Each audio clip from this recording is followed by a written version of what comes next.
नमस्कार दोस्तों, स्वागत है आपका हमारे YouTube channel doctor S N Tiwari classes में। प्यारे साथियों, कल के वीडियो में हम लोग हिंदी साहित्य के इतिहास लेखन की पद्धतियाँ, हिंदी साहित्य के इतिहास लेखन के प्रमुख ग्रंथ पर चर्चा किए थे। उसमें जो है हिंदी साहित्य के इतिहास लेखन के जो प्रमुख ग्रंथ थे उसमें 5 ग्रंथों पर हम लोग चर्चा किए थे। आज जो है उसके आगे जितने भी ग्रंथ हैं जो कि परीक्षा की दृष्टि से महत्वपूर्ण हैं, उन ग्रंथों पर चर्चा आज के इस वीडियो में हम लोग करेंगे। तो आइए प्रारंभ करते हैं हिंदी साहित्य इतिहास लेखन में जो ग्रंथ बहुत सहायक हुए और जो महत्वपूर्ण हैं उन ग्रंथों को। पहला ग्रंथ है आचार्य हजारी प्रसाद द्विवेदी जी का। आचार्य हजारी प्रसाद द्विवेदी जी एक प्रमुख इतिहास लेखक हैं जिन्होंने रामचंद्र शुक्ल के बाद एक नई दृष्टि से जो है हिंदी साहित्य का इतिहास लिखे हैं। उनमें जो उनके प्रमुख ग्रंथ हैं, हिंदी साहित्य की भूमिका, जो कि 1940 ईस्वी में इसको इन्होंने लिखा था। दूसरा इनका जो ग्रंथ है हिंदी साहित्य का उद्भव और विकास, यह ग्रंथ 1952 ईस्वी में लिखा गया है। तीसरा जो ग्रंथ है हिंदी साहित्य का आदिकाल, हिंदी साहित्य का आदिकाल, यह ग्रंथ भी 1952 ईस्वी में लिखा गया है। इसके बाद चौथा जो इनका ग्रंथ है मध्यकालीन बोध का स्वरूप, जो कि 1970 ईस्वी में लिखा गया है। इसके बाद सूर साहित्य, यह सूर साहित्य जो है इतिहास ग्रंथ नहीं है इनका, बल्कि आलोचनात्मक कृति है। यह कई बार परीक्षाओं में पूछा गया है। तो यह जो ग्रंथ है 1930 ईस्वी में लिखा गया है। सर्वप्रथम जो है आचार्य हजारी प्रसाद द्विवेदी जी का जो आलोचनात्मक ग्रंथ है वह सूर साहित्य ही माना जाता है। सूर साहित्य ग्रंथ को उन्होंने सबसे पहले लिखा था। इसके बाद आते हैं कबीर, जो इनका एक महत्वपूर्ण ग्रंथ है, जो कि 1941 ईस्वी में लिखा गया है। इस प्रकार प्यारे साथियों देखते हैं कि आचार्य हजारी प्रसाद द्विवेदी के यहाँ जो 4-5 ग्रंथ, 5-6 ग्रंथ दिए गए हैं, इसमें से जो 4 ग्रंथ हैं वह हिंदी साहित्य के इतिहास से संबंधित हैं और शेष जो 2 ग्रंथ हैं यह आलोचनात्मक ग्रंथ हैं, जिसे हम आलोचना या निबंध में भी पढ़ेंगे। तो इसमें जो है हिंदी साहित्य की भूमिका जो 1940 में लिखी गई, यह हिंदी साहित्य की भूमिका जो है यह एक इतिहास ग्रंथ है और इसमें जो उन्होंने हिंदी साहित्य के विभिन्न सोपानों को उन्होंने व्याख्यायित किया है। दूसरा जो ग्रंथ है हिंदी साहित्य का उद्भव और विकास, हिंदी साहित्य का उद्भव किस प्रकार हुआ और उस हिंदी साहित्य का विकास कैसे कैसे हुआ, इसका वर्णन इस पुस्तक में मिलता है। तीसरा है हिंदी साहित्य का आदिकाल, यह जो ग्रंथ है विशेष रूप से आदिकाल पर लिखा गया है और इसमें आदिकाल के जो अब तक वर्णन आपको नहीं मिलते हैं किन्हीं किताबों में, वह जो है वर्णन आपको हिंदी साहित्य के आदिकाल जो पुस्तक है आचार्य हजारी प्रसाद द्विवेदी जी का, इसमें मिलेगा। इसके बाद है मध्यकालीन बोध का स्वरूप, यह भी एक इतिहास ग्रंथ है। इसके बाद सूर साहित्य, कबीर।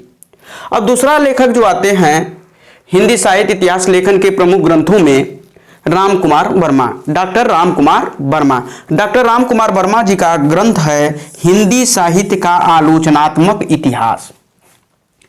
हिंदी साहित्य का आलोचनात्मक इतिहास यह जो 1938 ईस्वी में प्रकाशित हुआ, 1938 ईस्वी में प्रकाशित हुआ। यह जो ग्रंथ है हिंदी साहित्य का आलोचनात्मक इतिहास, इस ग्रंथ के बारे में आप लोग को बता दूं कि यह जो ग्रंथ है यह जो है डॉक्टर राम कुमार वर्मा नागपुर विश्वविद्यालय से रिसर्च कर रहे थे, पीएचडी कर रहे थे। वही इनकी यह जो है उनकी थीसिस है और इसी थीसिस को जो है पुस्तक के रूप में प्रकाशित करवाया था। और हिंदी साहित्य का आलोचनात्मक इतिहास, यह ग्रंथ जो है 2 भागों में है, इसको 2 भागों में प्रकाशित करवाया था। इसके प्रथम भाग का प्रकाशन तो हुआ लेकिन दूसरे भाग का प्रकाशन नहीं हो पाया। इसके प्रथम भाग का 2 भाग में है, प्रथम भाग का इसके प्रकाशन हुआ और दूसरे भाग का प्रकाशन नहीं हो पाया। और एक और दिलचस्प बात आपको बता देना चाहता हूं कि यह जो हिंदी साहित्य का आलोचनात्मक इतिहास जो इनकी थीसिस थी, यह थीसिस जो है मूल्यांकन के लिए आचार्य रामचंद्र शुक्ल के पास गई थी। एक बार इस थीसिस को इन्होंने लौटा दिया था कि इसमें और सुधार की गुंजाइश है, तो इसके बाद जब दोबारा होते हैं तो फिर उनके पास जब जाती है तो इस थीसिस को उन्होंने पास किया था। तो इस प्रकार हिंदी साहित्य का आलोचनात्मक इतिहास जो कि 2 भागों में है 1938 ईस्वी में डॉक्टर राम कुमार वर्मा द्वारा लिखा गया है। इसके बाद आते हैं हम तीसरे लेखक के पास, राहुल सांकृत्यायन। यहां से क्वेश्चन पूछा जाता है, यह तो शुद्ध अशुद्ध में भी कई बार पूछ लिया है कि सांकृत्यायन कैसे लिखा जाएगा, तो वहां सांस्कृत्यायन दे देता है जबकि वह गलत है, सांकृत्यायन होता है। तो राहुल सांकृत्यायन इन्होंने जो हिंदी साहित्य के इतिहास से संबंधित ग्रंथ लिखा उसका नाम है हिंदी काव्यधारा। यह ग्रंथ 1944 ईस्वी में प्रकाशित हुआ था। सन आपको यहां इसलिए बता रहे हैं क्योंकि जब परीक्षा में चाहे टीजीटी की परीक्षा हो, चाहे पीजीटी का हो, चाहे असिस्टेंट प्रोफेसर की हो परीक्षा हो, चाहे नेट जेआरएफ की परीक्षा हो, इसमें हम देखते हैं कि कभी कभी पूछ लेता है कि यह ग्रंथ कब प्रकाशित हुआ, या दे देता है 4-5 इतिहास ग्रंथ दे देंगे और उसमें पूछ लेगा कि इनका जो कालक्रम से इनको लगाइए, तो कालक्रम के अनुसार क्रमबद्ध लगाना होगा, तो उसमें जो है आपको सन की जरूरत पड़ती है कि किस सन में प्रकाशित हुआ है।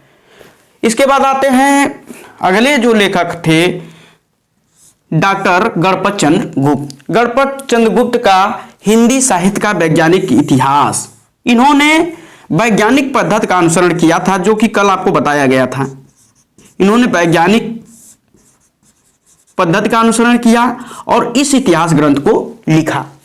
क्योंकि वैज्ञानिक पद्धति में आपको बताया गया था कि वैज्ञानिक पद्धति में लेखक जो है वह तटस्थ होकर जो है तथ्यों का संकलन करता है और पुनः उसे क्रमबद्ध और व्यवस्थित कर उसका विश्लेषण करता है, और इस ग्रंथ में यह देखने को हमें मिलता है। यह जो हिंदी साहित्य का वैज्ञानिक इतिहास है, यह ग्रंथ भी 2 भागों में प्रकाशित है।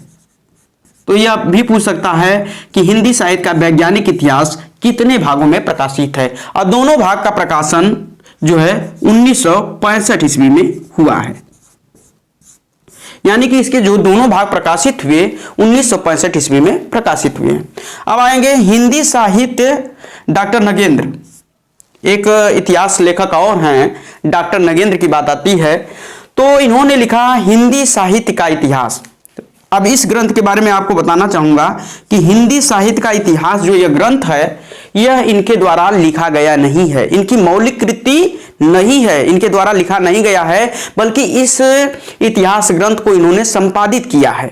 यानी कि कई जगह से तथ्यों को एकत्रित कर कई विद्वानों ने लिखा था, उन विद्वानों के लेख को एक जो है पुस्तक के रूप में इन्होंने संपादित किया था, उसका नाम है हिंदी साहित्य का इतिहास। तो यह जो है इतिहास ग्रंथ जो है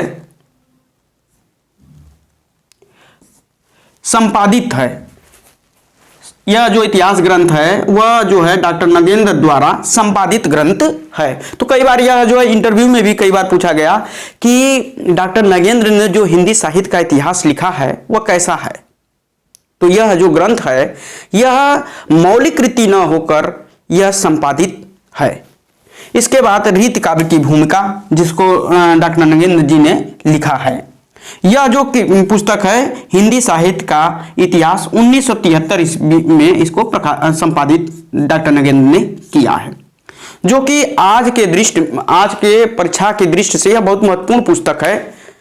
हर प्रतियोगी छात्र जो है आचार्य रामचंद्र शुक्ल के हिंदी साहित्य के इतिहास को, डॉक्टर नगेंद्र के हिंदी साहित्य के इतिहास को अपने पास जरूर रखता है, क्योंकि इसमें जो तथ्यों का जो संकलन है बहुत काफी अच्छे ढंग से किया गया है।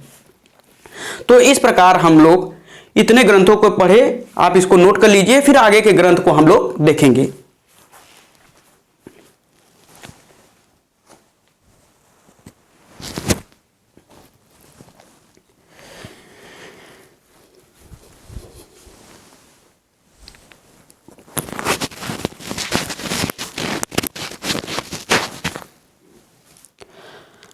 अब देखेंगे आगे के ग्रंथों को।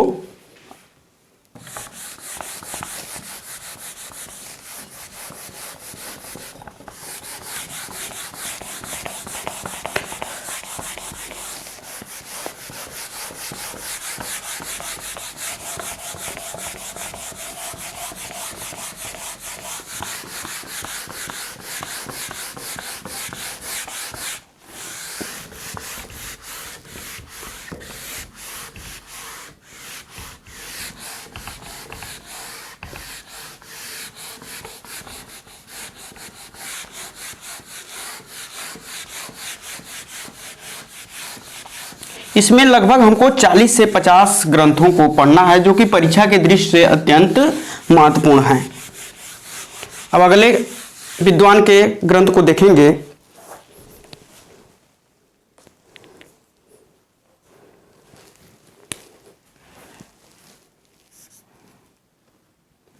विश्वनाथ प्रसाद मिश्र। विश्वनाथ प्रसाद मिश्र के जो दो ग्रंथ हैं जो अधिकतर परीक्षाओं में पूछे जाते हैं, उनको देखेंगे।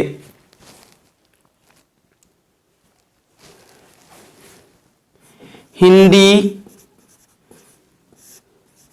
साहित्य का अतीत, यह कई बार परीक्षाओं में पूछा गया है। यह जो ग्रंथ है कई बार परीक्षाओं में पूछा जा चुका है। यह दो भागों में है। इसके बाद इनका एक और ग्रंथ है वांग्मय विमर्श। वांग्मय विमर्श, तो वांग्मय माने होता है साहित्य, वांग्मय का अर्थ होता है साहित्य। तो इनके दो ग्रंथों को हम लोग देखें। हिंदी साहित्य का अतीत, जो कि कई बार परीक्षाओं में आप टीजीटी का पेपर उठा के देख लीजिएगा, चाहे पीजीटी का पेपर उठा के देख लीजिएगा, लगभग 2-3 बार इसको पूछा गया है कि हिंदी साहित्य का अतीत के लेखक कौन हैं। तो विश्वनाथ प्रसाद मिश्र जी इसके लेखक हैं। क्योंकि यहां पर नाम पर में कंफ्यूजन होता है, इसमें जो है विश्वनाथ प्रसाद मिश्र, विश्वनाथ प्रसाद तिवारी, विश्वनाथ त्रिपाठी 3 नाम आते हैं, तो इसलिए यहां पर कंफ्यूजन होता है, इसलिए यह प्रश्न अधिकतर पूछा जाता है। अब अगले लेखक को देखेंगे।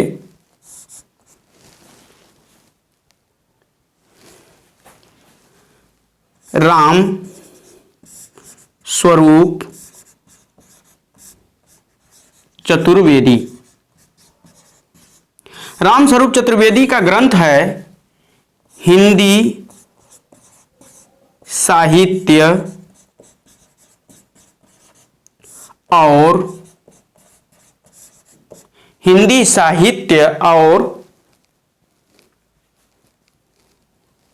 संवेदना का विकास।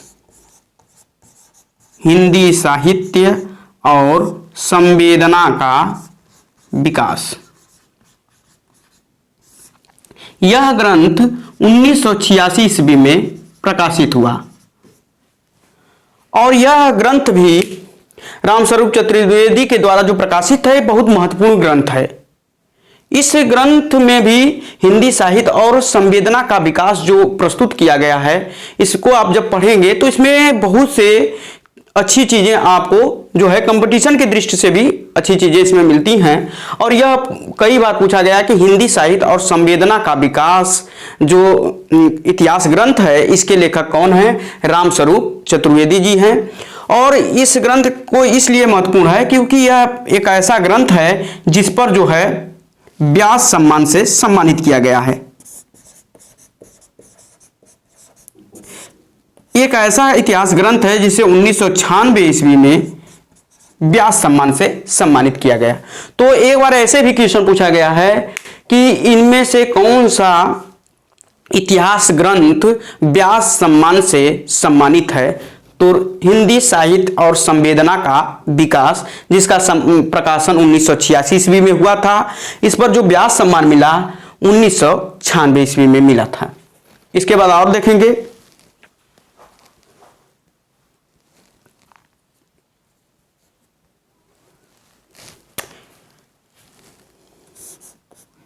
नलिन बिलोचन शर्मा।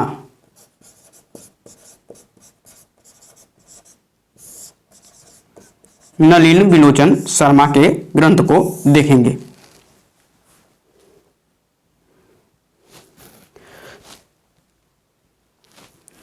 इनका ग्रंथ है साहित्य का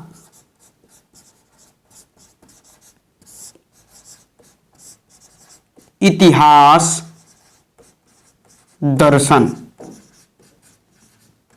यह भी बहुत महत्वपूर्ण ग्रंथ है, कई बार परीक्षाओं में पूछा गया है कि डॉक्टर नलिन बिलोचन शर्मा का इतिहास ग्रंथ का नाम है। तो साहित्य का इतिहास दर्शन, या ऐसे भी प्रश्न पूछा गया है कि साहित्य का इतिहास दर्शन किस लेखक द्वारा लिखा गया ग्रंथ है। तो नलिन बिलोचन शर्मा के द्वारा यह लिखा गया ग्रंथ है। और देखेंगे इसमें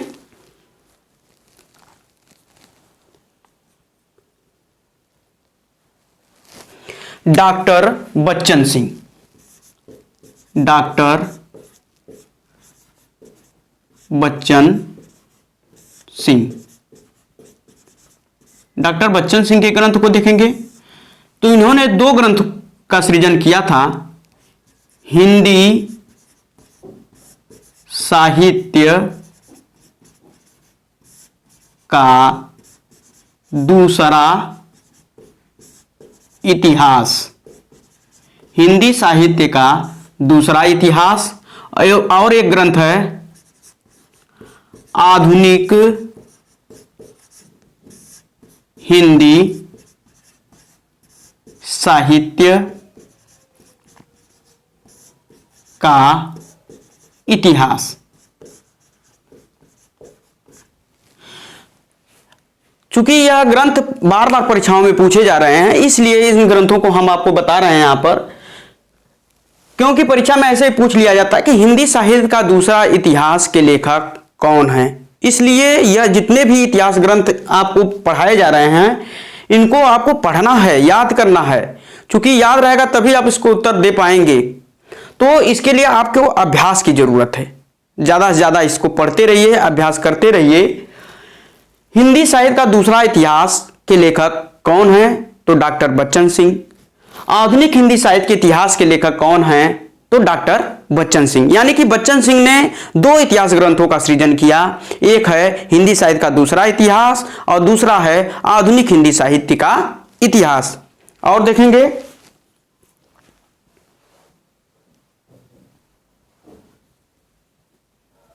यह जो ग्रंथ है हिंदी साहित्य का दूसरा इतिहास, यह 1996 ईस्वी में प्रकाशित हुआ था। तो आप लोग इसको नोट कर लीजिए। इसके बाद आगे जो इतिहास ग्रंथ हैं उनको हम देखेंगे।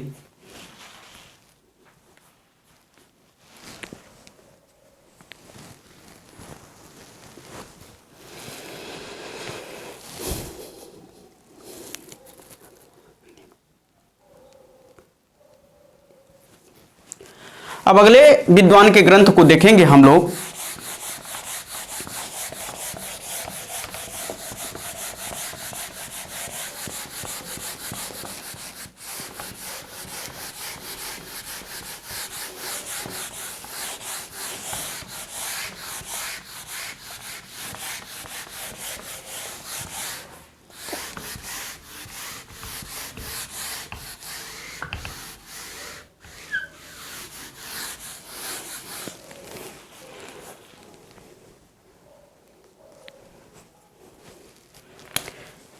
डॉक्टर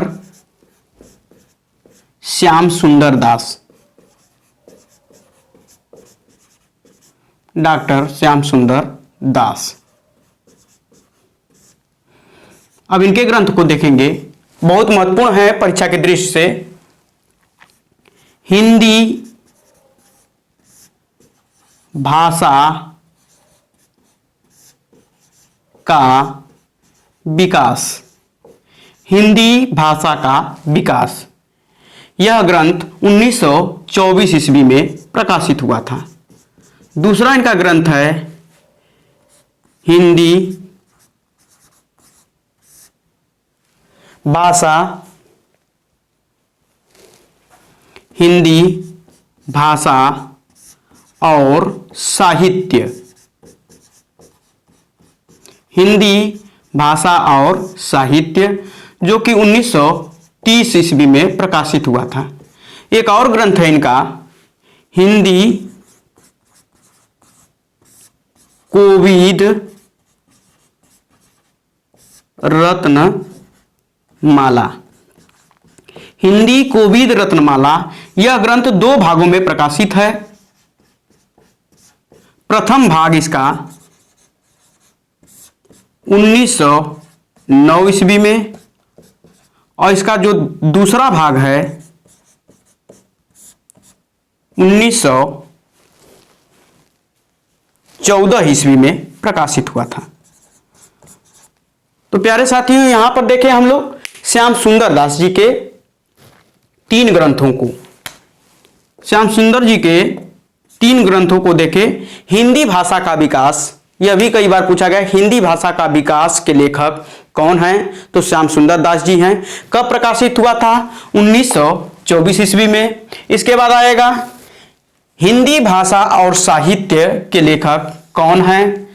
तो श्याम सुंदर दास जी हैं। कब प्रकाशित हुआ? 1930 ईस्वी में। हिंदी कोविद रत्नमाला, यह भी कई बार पूछा गया है कि यह कितने भागों में है? 2 भागों में है।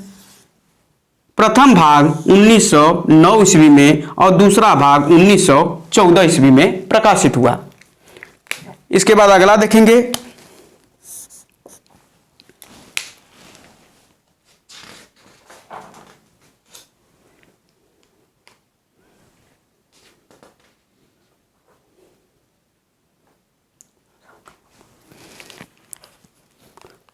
उदय नारायण तिवारी। उदय नारायण तिवारी, इनके ग्रंथ का नाम है हिंदी भाषा का उद्भव और विकास। हिंदी भाषा का उद्भव एवं विकास। प्यारे साथियों, इस ग्रंथ की चर्चा हम यहां पर इसलिए कर रहे हैं क्योंकि देखिए यह दोनों जो ग्रंथ हैं मिलते जुलते हैं। हिंदी भाषा का विकास है, यहां हिंदी भाषा का उद्भव और विकास है। यह जो प्रश्न है एक बार असिस्टेंट प्रोफेसर हायर एजुकेशन द्वारा पूछा गया था, UPHE।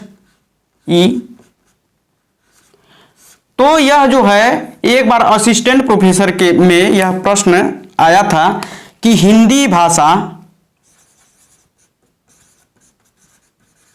असिस्टेंट प्रोफेसर में यह क्वेश्चन पूछा है कि हिंदी भाषा का उद्भव और विकास के लेखक कौन हैं? तो उसमें दोनों ऑप्शन था, उदय नारायण तिवारी, डॉक्टर श्याम सुंदर दास। ऐसे ही 4 विकल्प बनाए गए थे। तो बहुत लोग वहां पर गलती कर दिए थे क्योंकि जो है श्याम सुंदर दास का जो ग्रंथ है हिंदी भाषा का विकास, हिंदी भाषा और साहित्य है, लगभग इसी से मिलता जुलता था। तो लोग जो है वहां पर गलती कर गए थे। यह असिस्टेंट प्रोफेसर की परीक्षा में 2016 में यह प्रश्न आया था। अब अगला देखेंगे,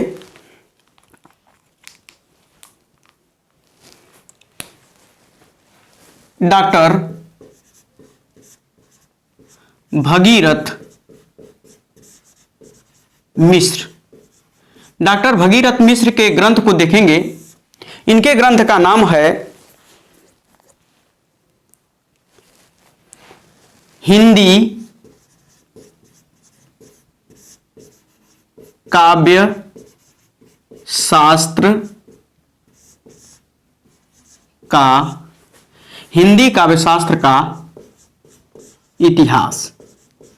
यह ग्रंथ भी परीक्षा के दृष्टि से अत्यंत महत्वपूर्ण है। यह प्रश्न भी कई बार पूछा गया कि हिंदी काव्य शास्त्र का इतिहास के लेखक कौन हैं? तो डॉक्टर भगीरथ मिश्र जी हैं।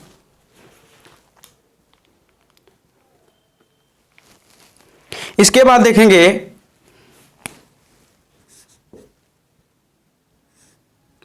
सच्चिदानंद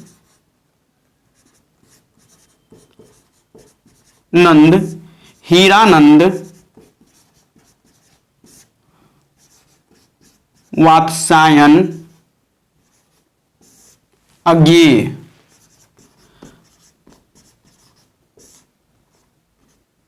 इनका एक ग्रंथ है आधुनिक हिंदी साहित्य का आधुनिक परिदृश्य। हिंदी साहित्य का आधुनिक परिदृश्य,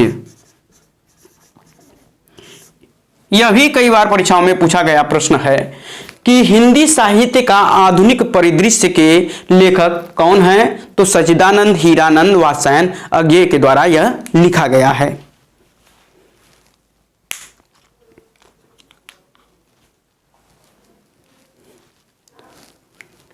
इसके बाद एक ग्रंथ है जो बहुत बार परीक्षाओं में पूछा गया है, नागरी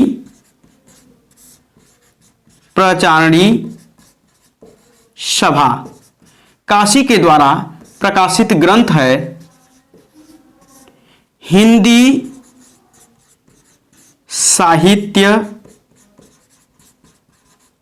का बृहत इतिहास। यह ग्रंथ जो है 16 खंडों में विभाजित है। यह जो है 16 भाग में विभाजित ग्रंथ है। तो इसको कई बार परीक्षाओं में पूछा गया कि हिंदी साहित्य का बृहद इतिहास कितने भागों में विभाजित है। तो यहां पर एक कंफ्यूजन यह आता है कि यह जो हिंदी साहित्य का इतिहास है यह 16 भाग में विभाजित है और इसमें 22 भाषाओं का प्रयोग किया गया है। 18 भाषाओं का प्रयोग किया गया है, इसलिए यहां पर कंफ्यूजन आता है। 18 भाषाओं का प्रयोग इसमें मिलता है, तो इसलिए जो है जब भी यह प्रश्न पूछा जाता है तो कंफ्यूजन यह बन जाता है कि 16 या 18। तो यह जानिए कि यह जो है 16 भाग में विभाजित है और इसमें 18 भाषाओं का प्रयोग किया गया है। हिंदी साहित्य का बृहद इतिहास, जो कि नागरी प्रचारणी सभा काशी के द्वारा संपादित है। तो प्यारे साथियों, इसको नोट करिए, फिर इसके बाद आगे के ग्रंथों पर हम लोग चर्चा करेंगे।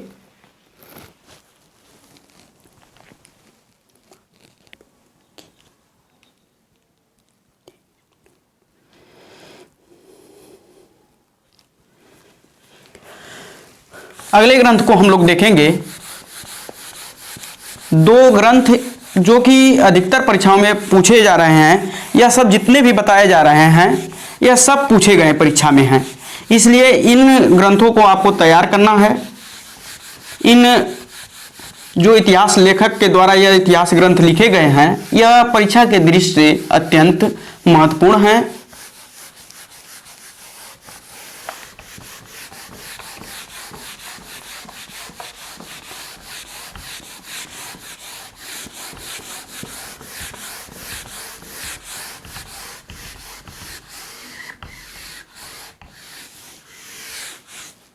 अब अगले ग्रंथ को देखेंगे हम लोग।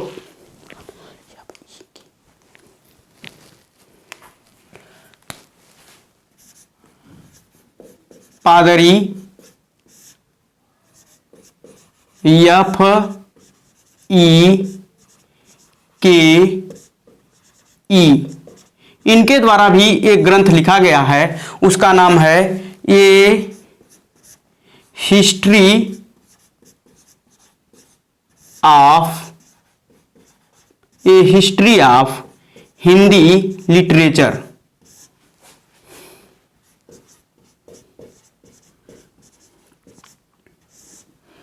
यह कई बार नेट के परीक्षाओं में और टीजीटी के परीक्षाओं में यह प्रश्न पूछा गया है कि ए हिस्ट्री ऑफ हिंदी लिटरेचर के लेखक कौन हैं? तो इसके जो लेखक हैं पादरी एफ ई के ई को माना जाता है। इसके बाद एक ग्रंथ और है, इसका जो प्रकाशन है 1920 ईस्वी में हुआ था, 1920 ईस्वी में। इसी प्रकार एक ग्रंथ और है,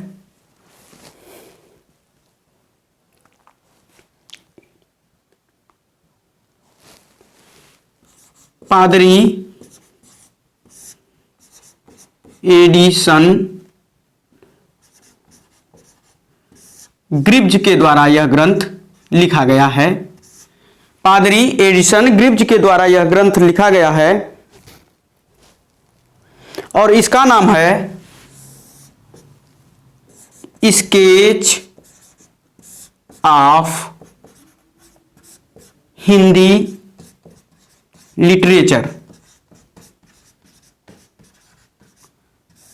इस ग्रंथ का जो प्रकाशन है 1917 ईस्वी में हुआ था। अब दोनों ग्रंथ को देखेंगे। दोनों ग्रंथ देखिए, दोनों के नाम मिलते जुलते हैं, इसी में कंफ्यूजन होता है एक कि sketch of Hindi literature, A history of Hindi literature. तो आपको याद रखना है, जहां पहले आ गया जिसमें हिस्ट्री है वो पादरी FEKE का है ग्रंथ, उसका नाम है ए हिस्ट्री ऑफ हिंदी लिटरेचर, और जिसमें स्केच शब्द जुड़ गया वह पादरी एडिसन ग्रिव्ज का है।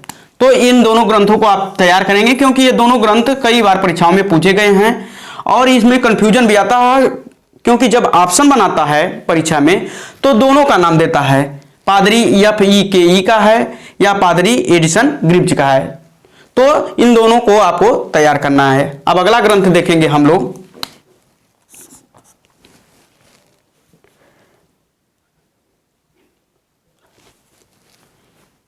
आचार्य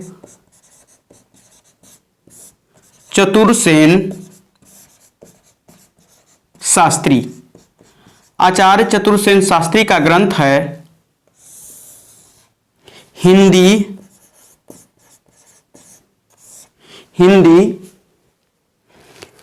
भाषा और साहित्य का विकास। इसी प्रकार एक ग्रंथ हरियोध जी का है, अयोध्या सिंह उपाध्याय हरियोध। इनका भी ग्रंथ इसी से मिलता जुलता है, इसलिए यहां पर आपको बता रहे हैं। इनके ग्रंथ का नाम है हिंदी भाषा और साहित्य। हिंदी भाषा और साहित्य, यहां पर जो है इतिहास है, यहां पर इतिहास है, हिंदी भाषा और साहित्य का विकास। तो दोनों ग्रंथ देखेंगे। यह ग्रंथ का नाम है, आचार्य चतुरसेन शास्त्री के द्वारा जो ग्रंथ लिखा गया है इसका नाम है हिंदी भाषा और साहित्य का इतिहास, और दूसरा जो ग्रंथ है हिंदी भाषा और साहित्य का विकास है। तो यह ग्रंथ देखिए काफी आपस में मिलते जुलते हैं, मिलजुल रहे हैं, यहां पर गलती होने की अधिक संभावना रहती है। तो इसको आपको ध्यान देना है कि जिसमें इतिहास शब्द जुड़ा है वह आचार्य चतुरसेन शास्त्री का है। क्यों? क्योंकि आचार्य चतुरसेन शास्त्री के आप जो साहित्य को देखेंगे तो इनके जो ग्रंथ लिखे गए हैं, जितने भी नाटक को देख लीजिए तो इनके नाटक ऐतिहासिक नाटक हैं। तो इस प्रकार हिंदी भाषा और साहित्य का इतिहास जो है चतुरसेन शास्त्री का है, और हिंदी भाषा और साहित्य का विकास जो है किसका है? अयोध्या सिंह उपाध्याय हरियोध का है। तो हिंदी भाषा से कई आपको ग्रंथ मिले, जैसे हिंदी भाषा का उद्भव और विकास उदय नारायण तिवारी का है। हिंदी भाषा और साहित्य अगर केवल आता है तो वह किसका है? श्याम सुंदर दास का है। तो यह चीजें याद करना है, क्योंकि यहीं से आपसे गलती होती है। तो जो छोटे क्वेश्चन होते हैं यहां से यदि गलती होती है तो निश्चित रूप से जो है आप कंपटीशन से बाहर हो जाते हैं। तो आपको ध्यान देना है कि छोटी गलतियां हमसे न हो। और ग्रंथों को देखेंगे,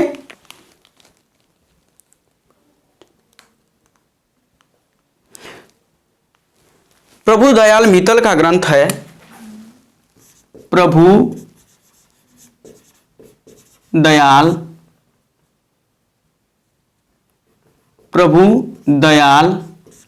मित्तल। प्रभु दयाल मित्तल का ग्रंथ है, इनके ग्रंथ का नाम है चैतन्य संप्रदाय और साहित्य। चैतन्य संप्रदाय और साहित्य। चैतन्य संप्रदाय और साहित्य के जो लेखक हैं प्रभु दयाल मित्तल हैं। यह कई बार नेट के परीक्षाओं में पूछा गया है कि चैतन्य संप्रदाय और साहित्य जो ग्रंथ है इसके लेखक कौन हैं? तो प्रभु दयाल मित्तल जी हैं।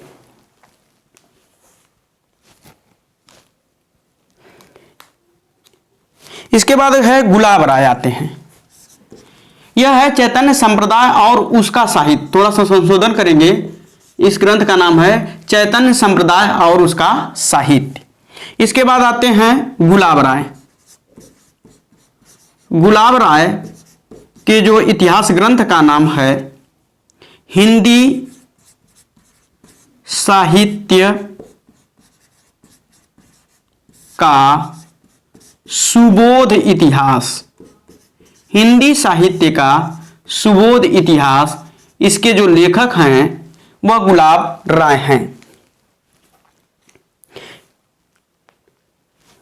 इसके बाद आते हैं राम खेलावन पांडे। राम खेलावन पांडे, इनके ग्रंथ का नाम है हिंदी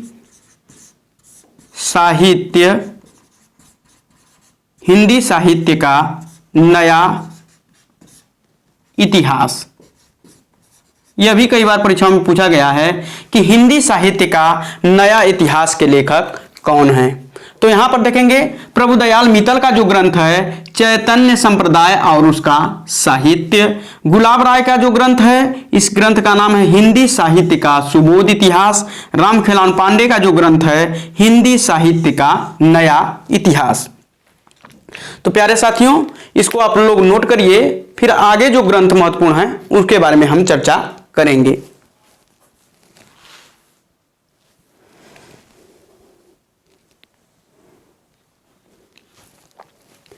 अब आगे के ग्रंथ को देखेंगे हम लोग।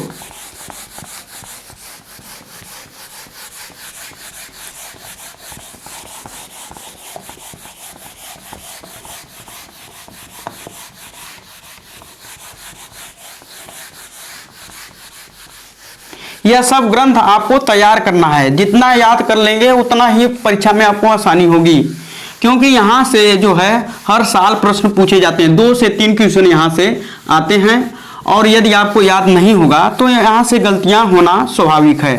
तो यहाँ जो है आपको इन ग्रंथों को, जितने भी ग्रंथ बताए जा रहे हैं 40 से 50 संख्या है, इनको याद तैयार कर लीजिए। याद कर लेंगे तो आसानी से उस प्रश्न को आप हल कर सकते हैं।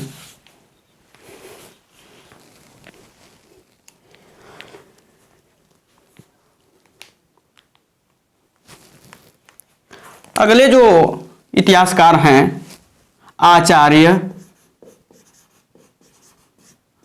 नंद दुलारे वाजपेयी। आचार्य नंद दुलारे वाजपेयी, इनका जो ग्रंथ है, पहला जो ग्रंथ है, 2 ग्रंथों की इन्होंने को लिखा है। पहला ग्रंथ है हिंदी साहित्य 20वीं शताब्दी। हिंदी साहित्य 20वीं शताब्दी। और दूसरा ग्रंथ इनका है आधुनिक हिंदी साहित्य। आधुनिक हिंदी साहित्य, यह ग्रंथ 1945 ईस्वी में है लिखा गया। यह ग्रंथ 1950 ईस्वी में लिखा गया है। इसके बाद दूसरे लेखक को देखेंगे,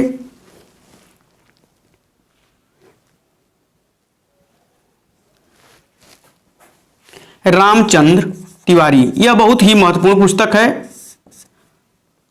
रामचंद्र तिवारी। इनके ग्रंथ का नाम है हिंदी का गद्य साहित्य।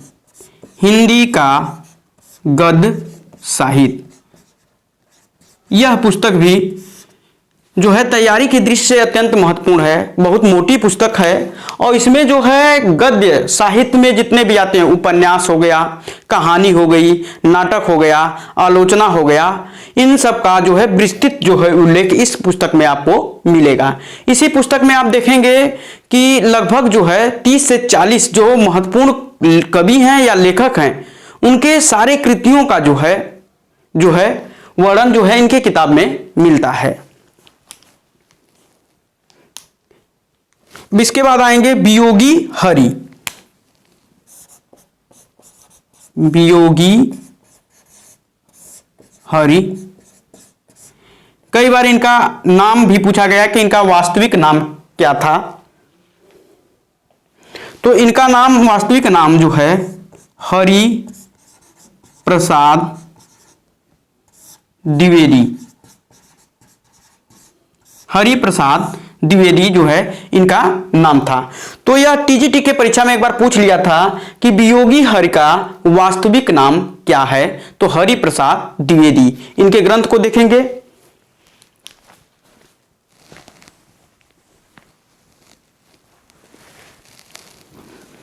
इनके ग्रंथ का नाम है ब्रज माधुरी, ब्रज माधुरी सार, ब्रज माधुरी सार। यह ग्रंथ जो है 1923 ईस्वी में प्रकाशित हुआ था। अब इसके बाद अगले लेखक को देखेंगे।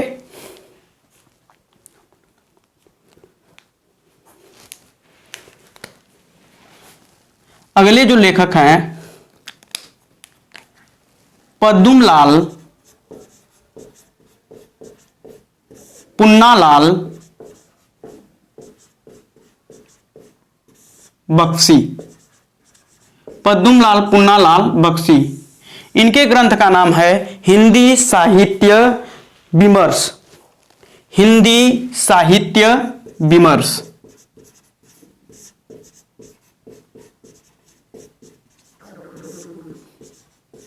हिंदी साहित्य विमर्श। यह ग्रंथ 1923 ईस्वी में प्रकाशित हुआ था। अब अगले विद्वान को देखेंगे।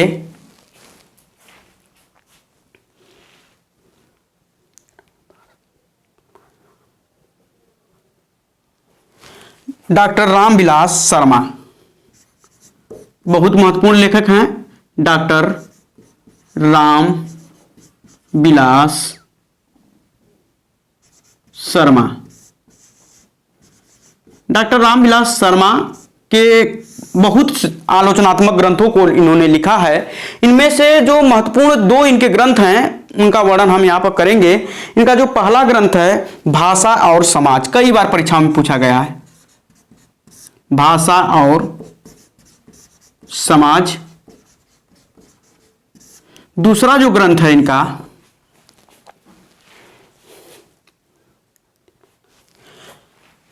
भारतेंद्र युग,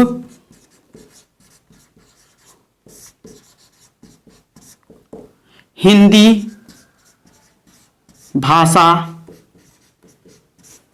की विकास परंपरा।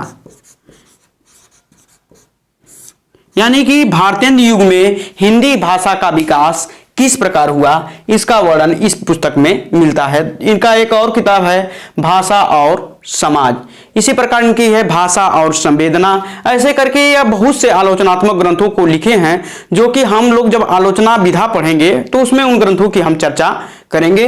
दो ग्रंथ जो महत्वपूर्ण हैं यहाँ पर हम इनका चर्चा कर रहे हैं। पहला जो ग्रंथ है भाषा और समाज, और दूसरा जो है भारतेंद्र युग, हिंदी भाषा की विकास परंपरा। और देखेंगे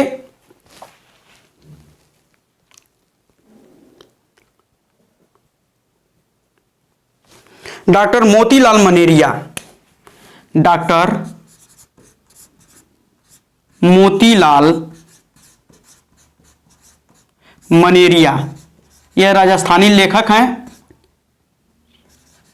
इनके ग्रंथ का नाम है, पहला ग्रंथ जो इनका है राजस्थानी भाषा का भाषा और साहित्य। पहला ग्रंथ है राजस्थानी भाषा और साहित्य, और दूसरा ग्रंथ है राजस्थानी पिंगल साहित्य।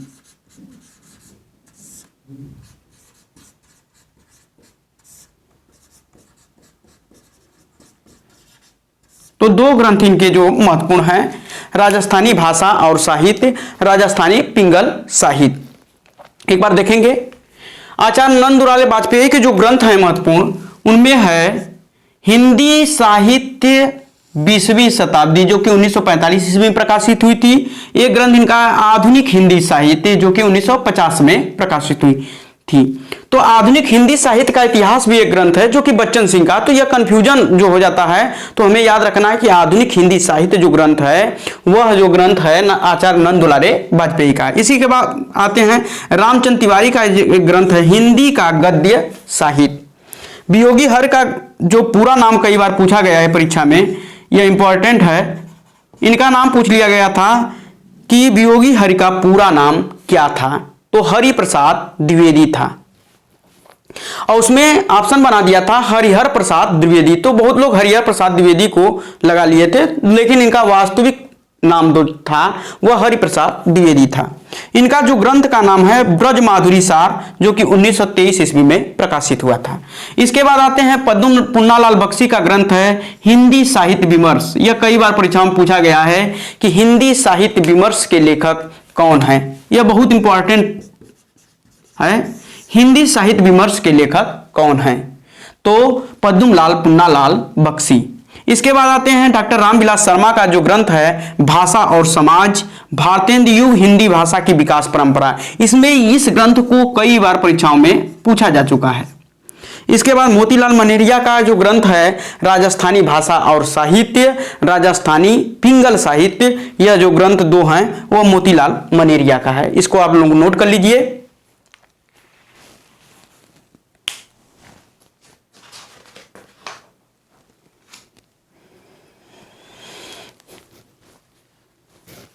आठ 10 ग्रंथ और बचे हैं, उन पर भी हम लोग आज चर्चा कर लेंगे। इसके बाद कल जो हम लोग हैं हिंदी साहित्य के काल विभाजन पर चर्चा करेंगे।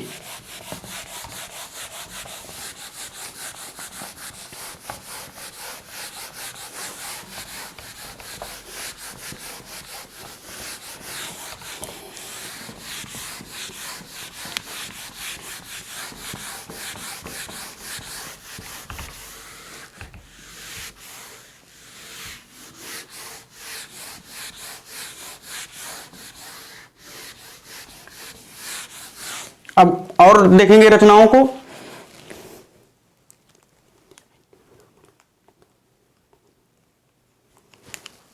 विजेंद्र स्नातक,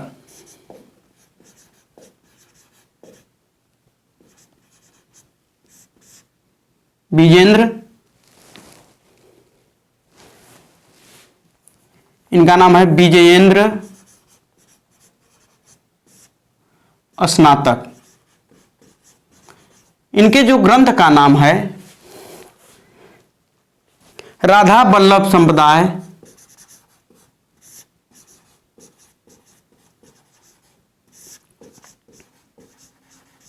राधा वल्लभ संप्रदाय, सिद्धांत व साहित्य।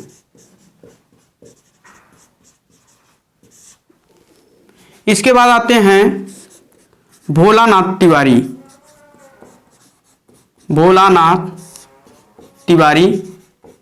इनके ग्रंथ का नाम है हिंदी साहित्य, हिंदी साहित्य। इसके बाद जो लेखक आते हैं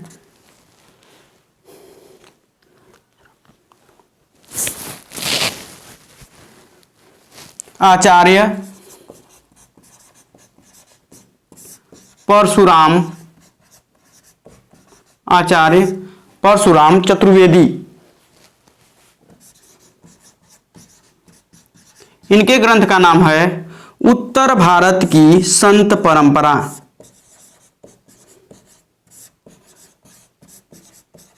संत परंपरा। अगले जो विद्वान हैं इनके ग्रंथ का नाम है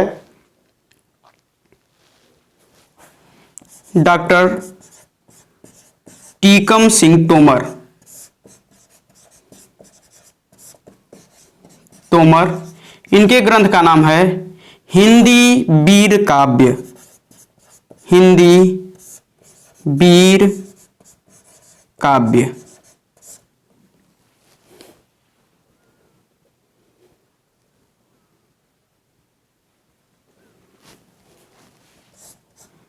हिंदी वीर काव्य, इसका प्रकाशन 1945 ईस्वी में हुआ था।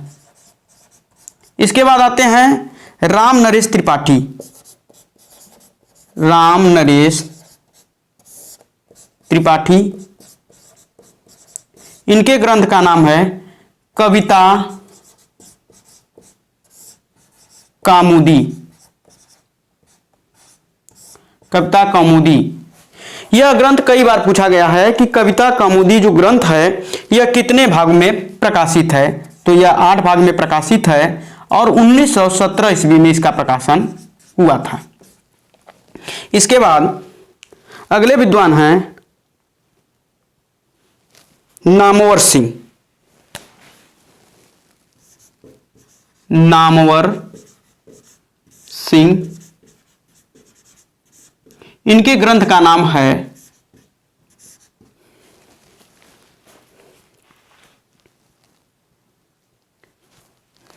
आधुनिक हिंदी साहित्य। आधुनिक हिंदी साहित्य। और दूसरा जो ग्रंथ है कविता के नए प्रतिमान। यह जो दोनों ग्रंथ हैं इनका जो प्रकाशन वर्ष है 1962 और 1968। 1962 ईस्वी में और यह जो है 1968 ईस्वी में। इस ग्रंथ से मिलता जुलता एक और ग्रंथ है लक्ष्मी नारायण मिश्र का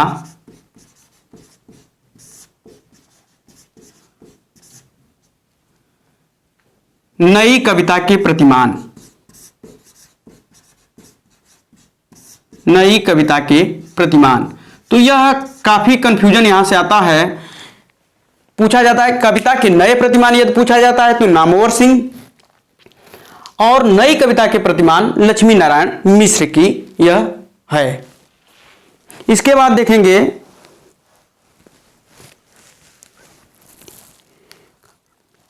श्री नारायण चतुर्वेदी। अगले लेखक हैं श्री नारायण चतुर्वेदी।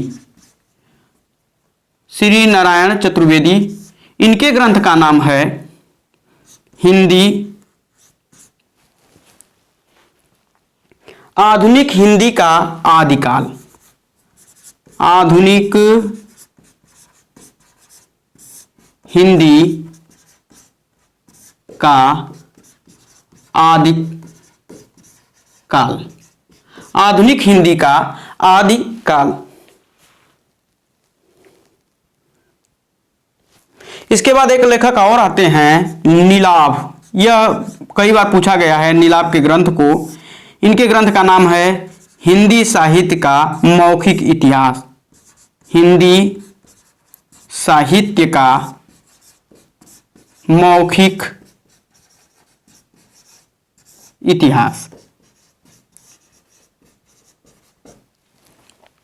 तो प्यारे साथियों देखेंगे कि यहां पर जो ग्रंथ दिए गए हैं ये कई बार परीक्षाओं में पूछे गए हैं। जैसे यह ग्रंथ है विजेंद्र स्नातक का ग्रंथ जो है राधा वल्लभ संप्रदाय सिद्धांत और साहित्य, यह भी कई बार परीक्षाओं में पूछा गया है। इसके बाद भोलानाथ तिवारी का जो ग्रंथ है हिंदी साहित्य। इसके बाद आचार्य परशुराम चतुर्वेदी का जो ग्रंथ है उत्तर भारत की संत परंपरा। इसके बाद आते हैं टीकम सिंह तोमर जिनका काव्य ग्रंथ का नाम, इनके जो इतिहास ग्रंथ का नाम है हिंदी वीर काव्य। इसके बाद राम नरेश त्रिपाठी, इनका जो ग्रंथ है कविता कौमुदी। कविता कौमुदी, ये कई बार परीक्षाओं में पूछा गया है कि कविता कौमुदी को कितने भागों में बांटा गया है, कितने भागों में है, तो 8 भागों में है। इसका प्रकाशन जो है 1917 ईस्वी में हुआ था। इसके बाद आते हैं नामवर सिंह। नामवर सिंह के आलोचनात्मक किताब या हिंदी साहित्य से जो संबंधित किताब है वह है आधुनिक हिंदी साहित्य, जिसका प्रकाशन 1962 ईस्वी में हुआ था। और इसके बाद है कविता के नए प्रतिमान, तो इसका जो संपादन हुआ था, इसका जो प्रकाशन हुआ था 1968 ईस्वी में हुआ था। इसके बाद लक्ष्मी नारायण मिश्र, इनका वर्णन इसलिए यहाँ करना आवश्यक था क्योंकि यह जो दोनों रचनाएं हैं, कविता के नए प्रतिमान और नई कविता के प्रतिमान, यह कंफ्यूजन में डालते हैं कि यह किसके, इसके लेखक कौन है। तो यदि आता है कि कविता के नए प्रतिमान तो वह नामवर सिंह का है, और यदि आता है कि नई कविता के प्रतिमान तो वह लक्ष्मी नारायण मिश्र की रचना है। इसके बाद श्री नारायण चतुर्वेदी का जो ग्रंथ है उसका नाम है आधुनिक हिंदी का आदि काल, यह 1973 में प्रकाशित हुआ था। इसके बाद हम आते हैं नीलाभ। नीलाभ का जो हिंदी साहित्य से संबंधित जो ग्रंथ है उसका नाम है हिंदी साहित्य का मौखिक इतिहास। तो प्यारे साथियों, अभी 4-5 ग्रंथ और बचे हैं, उनको भी हम पढ़ लेते हैं। इसके बाद जो ये 40 से 50 ग्रंथ आपको यह बताए जा रहे हैं, यह बहुत महत्वपूर्ण ग्रंथ हैं। इन ग्रंथों को, इन रचनाओं को आपको याद करना है, तो इसको आप नोट कर लीजिए। इसके बाद 4-5 जो बचे हैं उनको भी पढ़ लेते हैं।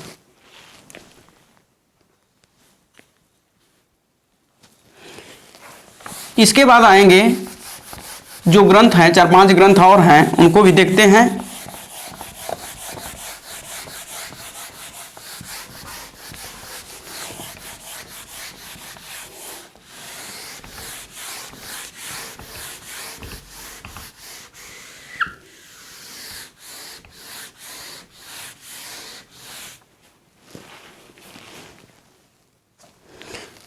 सूर्यकांत शास्त्री, अगले जो विद्वान हैं उनका नाम है सूर्यकांत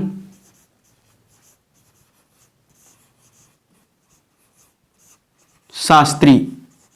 सूर्यकांत शास्त्री, इनके ग्रंथ का नाम है हिंदी साहित्य का विवेचनात्मक इतिहास।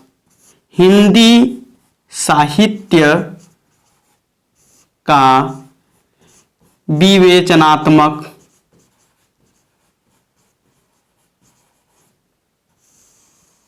इतिहास।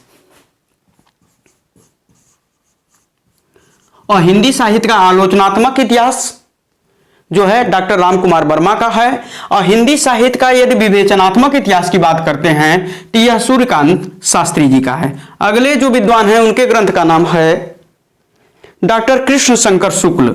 डॉक्टर कृष्ण शंकर शुक्ल, इनके ग्रंथ का नाम है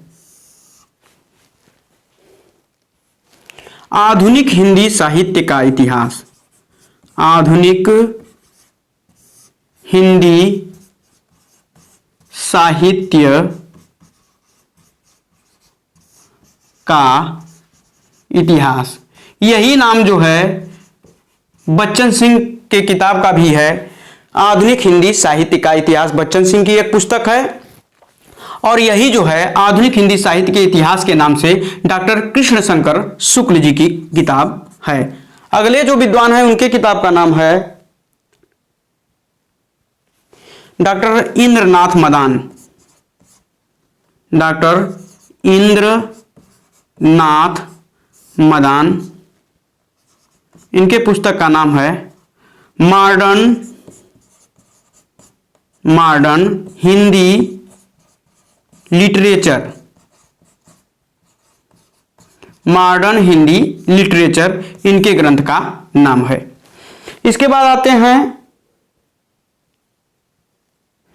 ब्रज रत्न दास। ब्रज रत्न दास, इनके पुस्तक का नाम है खड़ी बोली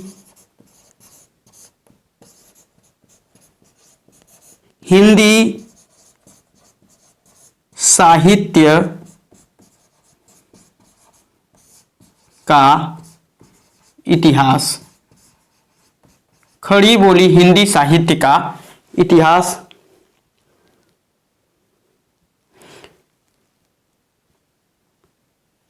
इसके बाद है महेश दत्त शुक्ल, यह कई बार परीक्षाओं में पूछा गया है। महेश दत्त शुक्ल के पुस्तक का नाम क्या है? महेश दत्त शुक्ल के पुस्तक का नाम है भाषा काव्य संग्रह। यह कई बार परीक्षाओं में पूछा गया है, भाषा काव्य संग्रह।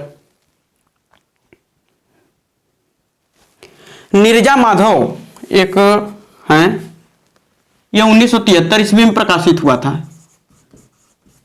नीरजा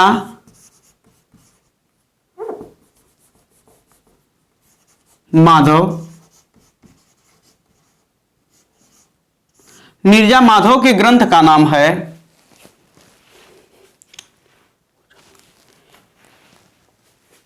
हिंदी साहित्य का ओझल, हिंदी साहित्य का ओझल नारी इतिहास। हिंदी साहित्य का ओझल नारी इतिहास। एक और हैं सुमन राजे, जो कि कल बताया गया था, सुमन राजे, इनके ग्रंथ का नाम है हिंदी साहित्य का आधा इतिहास। यह भी कई बार परीक्षाओं में पूछा गया है, हिंदी साहित्य का आधा इतिहास।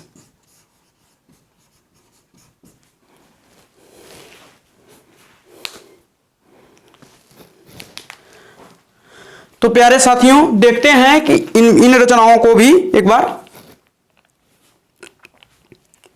जैसे सूर्यकांत शास्त्री जी के ग्रंथ का नाम है हिंदी साहित्य का विवेचनात्मक इतिहास, जबकि इसी से मिलता जुलता जो ग्रंथ है डॉक्टर राम कुमार वर्मा जी के ग्रंथ का नाम है हिंदी साहित्य का आलोचनात्मक इतिहास।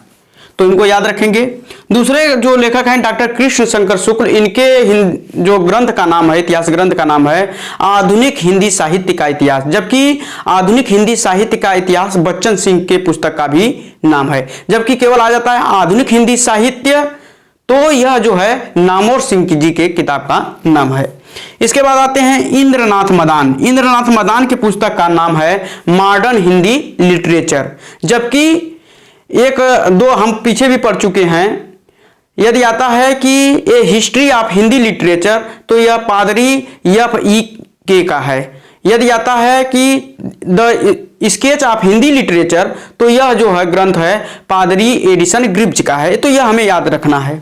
इसके बाद आते हैं ब्रज रत्न दास, इनके जो ग्रंथ का नाम है, इनके जो पुस्तक का नाम है खड़ी बोली हिंदी साहित्य का इतिहास। इसके बाद आते हैं महेश दत्त शुक्ल, जो कि यह बहुत इंपॉर्टेंट है, कई बार परीक्षाओं में पूछा गया है। यह नेट की परीक्षा में आया था एक बार कि भाषा काव्य संग्रह के लेखक कौन हैं, तो महेश दत्त शुक्ल। इसके बाद नीरजा माधव के ग्रंथ का नाम है हिंदी साहित्य का ओझल नारी इतिहास। यह जो ग्रंथ है नारीवादी पद्धति को आधार बनाकर लिखा गया है। दूसरा जो ग्रंथ है सुमन राजे का है हिंदी साहित्य का आधा इतिहास। यह कई बार परीक्षाओं में पूछा गया है कि हिंदी साहित्य का आधा इतिहास के लेखक कौन हैं, तो सुमन राजे। तो प्यारे साथियों, आज के वीडियो में हम लोग हिंदी साहित्य के इतिहास लेखन के जो प्रमुख ग्रंथ थे, उन ग्रंथों को हम लोग पढ़ लिए, जो कि परीक्षा में जहां जहां से क्वेश्चन आते हैं यहाँ से उन जो ग्रंथ थे, उन ग्रंथों को हम लोग आज इस वीडियो में अध्ययन किए। आपको इन ग्रंथों को याद करना है, बार बार अभ्यास करना है, क्योंकि यहां से 2 से 3 क्वेश्चन हर साल पूछे जाते हैं। और यहां से यदि आप गलती करते हैं तो निश्चित रूप से आप जो है कंपटीशन से बाहर होते हैं, क्योंकि जहां सामान्य गलती होती है और सामान्य गलती जो है होती है, तो आप निश्चित रूप से कंपटीशन से बाहर होते हैं। क्योंकि कठिन जब गलत होता है तो कई लोगों का, सबका गलत होता है, और जब सामान्य गलती होती है तो सामान्य गलती जब आपकी हो जाएगी तो और दूसरे जो लड़के हैं यदि सामान्य गिनती को नहीं करते हैं तो निश्चित रूप से वो आपसे आगे रहेंगे। तो निश्चित आपको जो यह करना है कि ये जितने भी ग्रंथ आज बताए गए हैं, हिंदी साहित्य के इतिहास लेखन के जो प्रमुख ग्रंथ हैं, उन ग्रंथों को आपको तैयार करना है। कल के वीडियो में हम लोग जो पढ़ेंगे, जो काल विभाजन का सर्वप्रथम प्रयास किसने किया, काल विभाजन का प्रयास किन किन विद्वानों ने नहीं किया, सबसे उपयुक्त काल विभाजन किसका माना जाता है, हिंदी साहित्य का हिंदी साहित्य में जो काल विभाजन है, उन काल विभाजन में उन किन किन नामों से उन्हें जाना जाता है, यह सब चीजों को हम लोग कल के वीडियो में पढ़ेंगे।